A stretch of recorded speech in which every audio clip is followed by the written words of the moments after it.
और मैं ये कहना चाह रहा हूँ, मैंने ये सीखा है अपने पिताजी से, और सीख सकते हैं इसको, ये केवल तुक्के की बात नहीं है, सीख सकते हैं।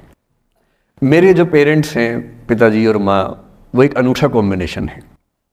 अच्छा, आप किसी शादीशुदा जोड़े से अकेले में बात करके देखिए, जब वो कंफर्टेबल हो आपके साथ, आप उनको बोलिए कि मुझ में और मेरी पत्नी में, या मुझ में और मेरे पति में ज़्यादा चीज़ें मैच नहीं होती हैं। सीरियस होकर बोलना, मजाक के मूड में नहीं, सीरियस मुंह बना के बोलिए, थोड़ा भरोसे में लेके। दुनिया का हर जोड़ा आपसे बोलेगा आप में तो फिर भी कुछ मैच होता है, हम में तो कुछ मैच नहीं होता, एक भी मैच। सारे जोड़े ऐसे ही चल रहे हैं। सबको लगता है कि उसका घर बढ़िया चल रहा है, मेरा ही ठीक नहीं चल रहा, क्योंकि उसका घर आपने फेसबुक पे देखा है, अच्छी अच्छी फोटो देखी हैं। 24 घंटे में से जो 2 अच्छे मिनट आए थे, उसमें ली गई 25 फोटो में से बेस्ट फोटो फेसबुक पे आई थी। और अपने घर में आप बाकी 24 घंटे में से 2 मिनट छोड़ के बाकी देख रहे हैं। तो दूसरे का घर हमेशा अच्छा लगता है कि यार लाइफ हो तो उनके जैसी हो। तो हमारे माता पिता भी स्वभाव उनका भी थोड़ा अलग रहा, सबका है, हमारा भी है। तो मेरे पिताजी हैं मस्त मौला आदमी, जैसे कबीर दास एकदम फक्कड़ मस्त मौला आदमी, भाड़ में जाए दुनिया उस मूड में रहते हैं, नुकसान हो जाए भाड़ में जाए। गीता का सार उन्होंने अपने मन में बिठा लिया है। उनका बड़े से बड़ा नुकसान हो जाता है तो क्या बोलते हैं, हमारा क्या था जो लाए थे, जो लिया यहीं से लिया, जो दिया यहीं दिया, साथ लेके क्या जाना है, बात खत्म। कोई टेंशन ही नहीं उनको। और बाकी सब लोग टेंशन में कि अब क्या करें, ये हो गया वो हो गया, कैसे मैनेज करें। मेरी माँ को तनाव हो जाता था, और जब पिताजी ऐसे हो तो माँ को तनाव होगा, सीधी सी बात है। अगर माँ वैसी होती पिताजी तनाव में रहते हैं, तो सामान्य बात है। जब घर में एक व्यक्ति मस्त मौला हो तो बाकी लोग तनाव तो फिर बांटेंगे ना आपस में। वो बड़ा तनाव में रहती थी, उनको घर की चिंता, बच्चों की चिंता बहुत सताती थी। पिताजी भी चिंतित थे बच्चों को लेकर, जैसे कोई पिता होता है, पर उनकी नेचर थी कि ठीक है देख लेंगे जो होगा, अरे देख लेंगे, अरे भाड़ में जाओ, उस मूड में रहते हैं, आज भी रहते हैं। मेरी माँ 73 की उम्र से कुछ महीने पहले चल बसी, उनका जीवन समाप्त हुआ। मतलब मुझे नहीं पता कि जीवन क्यों समाप्त होता है, क्योंकि बड़े बूढ़े कहते हैं कि हर व्यक्ति की सांस का इतिहास है, सांसें लिखी हुई हैं ईश्वर ने, उतनी सांसें मिलेगी। मुझे बहुत भरोसा इस बात में है नहीं, क्योंकि भगवान ऐसा क्यों करेगा कि जापान में सांसें ज्यादा लिखेगा और अफ्रीका में कम लिखेगा? भगवान ऐसा क्यों करेगा? और अगर सांसें पहले से लिखी हुई है तो हमारी जीवन प्रत्याशा क्यों बढ़ती जा रही है?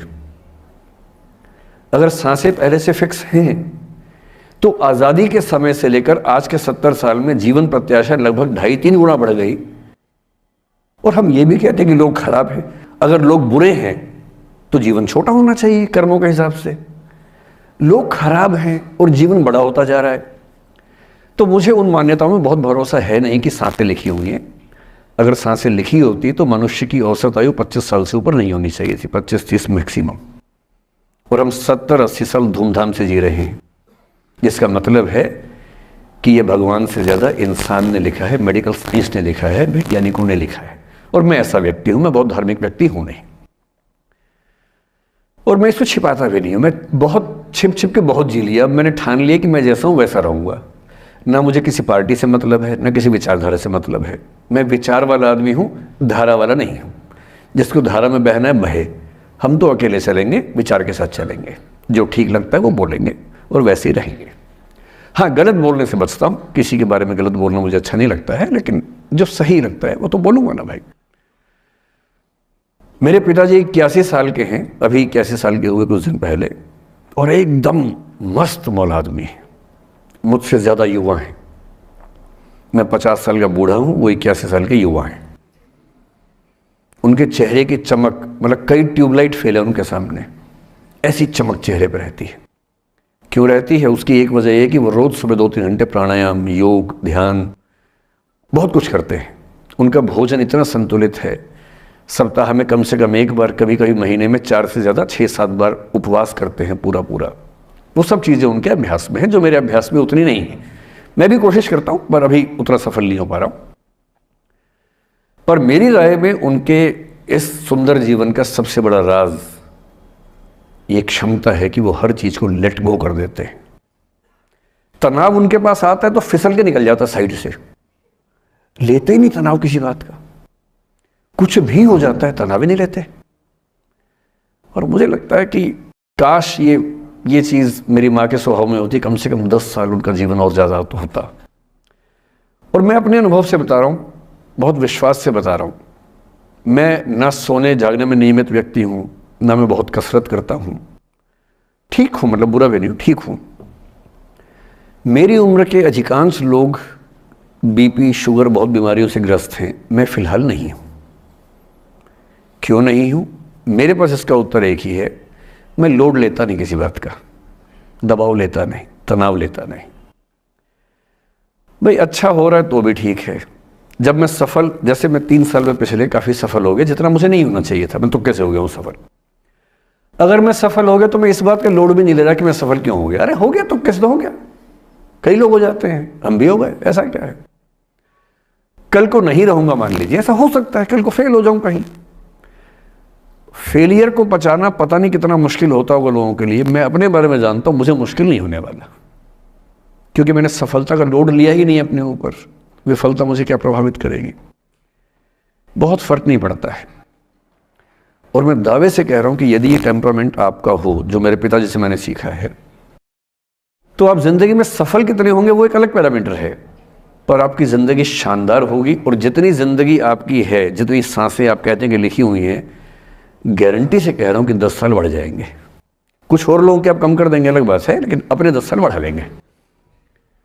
इसलिए ये सीखना बहुत ज़रूरी है कि कैसे लेट गो करना है जिंदगी की चीज़ों को।